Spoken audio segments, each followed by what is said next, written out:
Rupee network நண்பர்கள் அனைவருக்கும் வணக்கம். இன்னைக்கு நம்ம பார்க்க போற video TCS Tata consultancy services உடைய ஃபண்டமெண்டல் அனாலிசிஸ் என்ன அப்படிங்கறத பார்க்கலாம்.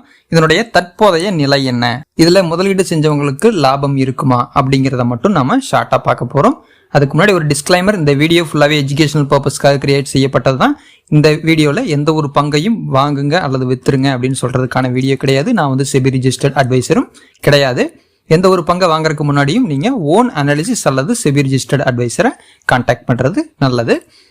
ஃபர்ஸ்ட் டாடா கன்சல்டன்சி சர்வீசஸ், இது வந்து டெக் நிறுவனத்தை பொறுத்த வரைக்கும் முதல் இடத்துல மார்க்கெட் கேபிட்டல்ல இருக்கிற நிறுவனம்னு சொல்லலாம். அந்த அளவுக்கு வந்து பிரபலமான நிறுவனம். டாடா அப்படின்னாவே பிராண்டை பொறுத்த வரைக்கும் ஒரு நல்ல நேம் வாங்கின நிறுவனம்னு கூட சொல்லலாம். இந்த ஐடி சர்வீசஸ் பொறுத்த வரைக்கும் எக்கச்சக்கமான சர்வீசஸ் வந்து இவங்க ப்ரொவைட் பண்றாங்க. நம்பர் 1 அப்படிங்கும் போதே உங்களுக்கு தெரிஞ்சிருக்கும்.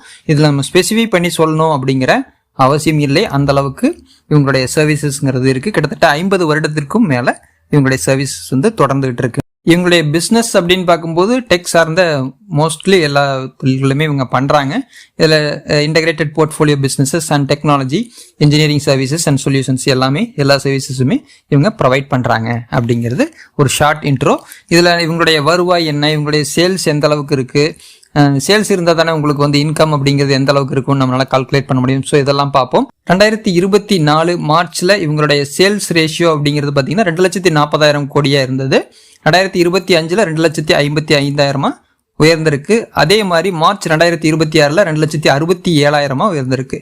ஸோ சேல்ஸுங்கிறது கொஞ்சம் கொஞ்சமா இன்க்ரீஸ் ஆயிருக்கு, பட் பெரிய அளவுல இல்லை. இவங்களுடைய நெட் ப்ராஃபிட் 46,000 கோடி 2024. அடுத்தது 48,797 கோடி 2025.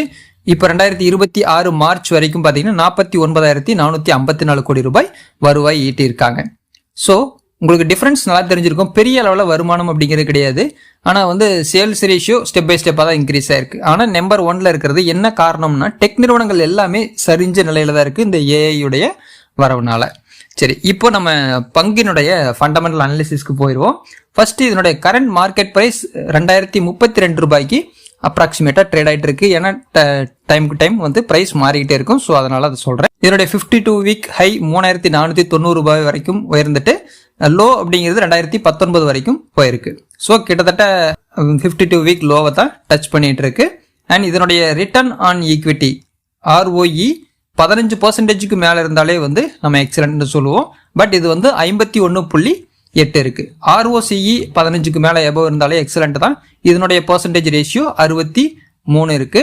அடுத்து டெப்ட் ஆன் ஈக்விட்டி, இவங்களுக்கு வந்து டெப்டே கிடையாது, கடனே கிடையாது. ஸோ இதுவும் எக்ஸலன்ட் கண்டிஷன் தான். இப்போ குறைவான டெப்ட் தான் இருக்கு. ஓகேங்களா, சொல்லிக்கிற அளவுக்கான ஒரு டெப்ட் கிடையாது. ப்ராஃபிட் ஆஃப்டர் டேக்ஸ் வந்து கன்சிஸ்டண்டா க்ரோ ஆயிட்டு தான் இருக்கு. ஸ்டெப் பை ஸ்டெப் நம்ம பெரிய அளவில் இல்லைனாலும் ஜஸ்ட் அது வந்து க்ரோ ஆயிட்டு தான் இருக்கு. கரண்ட் ரேஷியோ 2.2 இருக்கு. 1.5க்கு மேல இருந்தாலே ஹெல்த்தியான ஒரு இதுன்னு சொல்லலாம். அடுத்தது ஆப்ரேட்டிங் மார்ஜின் 27%, 20%க்கு மேல இருந்தாலே எக்ஸலன்ட் கண்டிஷன் தான். NPM net profit margin 19 to 20 வரைக்கும் இருக்கு. ஸோ 15%க்கு மேல. ப்ரமோட்டர் ஹோல்டிங் அப்படின்னு பார்க்கும்போது 71.8 ப்ரமோட்டர்ஸ் வந்து இதுல ஸ்ட்ராங்கா இருக்காங்க. FII அண்ட் DIIயுமே இன்க்ரீஸ் ஆகிட்டு தான் இருக்கு, பாசிட்டிவ் லெவலில் தான் இருக்கு.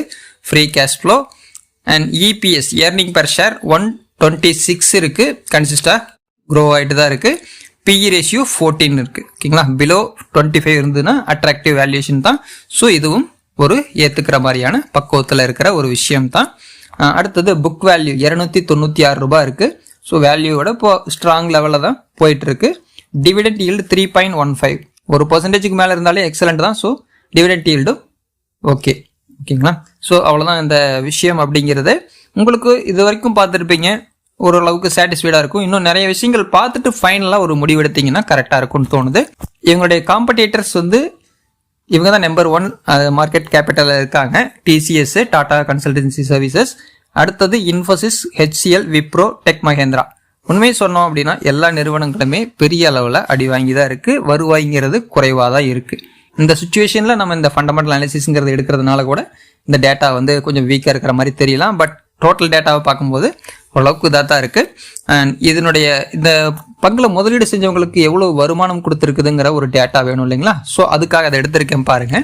கடைசி 5 வருடத்தில் முதலீடு பண்ணவங்களுக்கு -37% நஷ்டத்தில் தான் இருப்பாங்க. 3 வருஷத்துக்கு முன்னாடி பண்ணியிருந்தாலும் சேம் அதே 37%. 2 வருடத்துக்கு முன்னாடி பண்ணியிருந்தாங்கன்னா கிட்டத்தட்ட 50% கிட்டத்தட்ட வந்துருச்சு. 48% மைனஸ். 1 வருஷத்துக்கு முன்னாடி முதலீடு பண்ணியிருந்தால் கூட 39% இறங்கிதான் இருக்கும். ஸோ டோட்டல் வேல்யூவே வந்து எல்லாமே ரெட்டிஷாக தான் இருக்கு. அதுவும் லாங் டேர்முக்கு முதலீடு பண்ணவங்களுக்கு கிட்டத்தட்ட ஒரு 30 to 40% அசால்ட்டா மைனஸ்ல தான் இருக்கும்.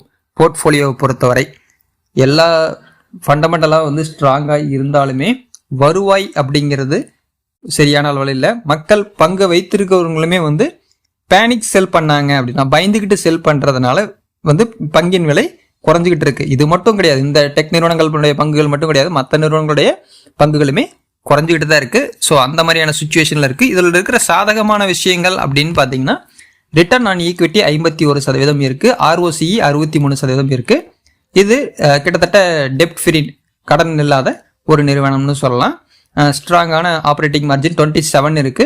Promoter holding 71% and free cash flow டிவிடெண்டும் அட்ராக்டிவாக தான் இருக்கு.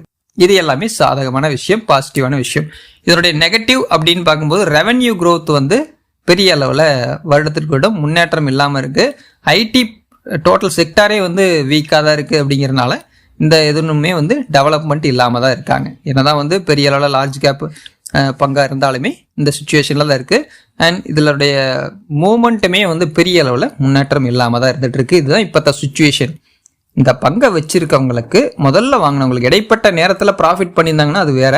லாங் டேர்மில் வச்சுருந்தவங்களுக்கு வருவாய் இல்லை அப்படிங்கிறது ஒரு உண்மையான விஷயம். பட் ஃபண்டமெண்டலாக இது ஒரு ஸ்ட்ராங்கான நிறுவனம். இது வந்து நீங்கள் இந்த நேரத்தில் வாங்கலாமா அப்படிங்கிறது எல்லாமே வந்து நீங்கள் ஓன் அனாலிசிஸ் பண்ணுங்கள். அப்புறமா வந்து இந்த நாம் பார்த்த மெட்ரிசஸ் மட்டும் பார்த்துட்டு ஒரு முடிவு எடுக்க வேணாம். இன்னும் நிறைய விஷயங்கள் இருக்குது. எல்லாமே ரிசர்ச் பண்ணிட்டு பண்ணீங்க அப்படின்னா உங்களுடைய ஃபண்டு வந்து சேஃபாக இருக்கும் அப்படின்னு நான் நினைக்கிறேன். நீங்கள் என்ன நினைக்கிறீங்க அப்படிங்கிறத கமெண்ட்டில் பதிவு பண்ணுங்கள். இந்த வீடியோ உங்களுக்கு யூஸ்ஃபுல்லாக இருந்துச்சுன்னா லைக் பண்ணுங்கள், உங்களுடைய ஃப்ரெண்ட்ஸ்க்கும் ஷேர் பண்ணுங்கள். மீண்டும் அடுத்த வீடியோ சந்திக்கலாம். நன்றி, வணக்கம்.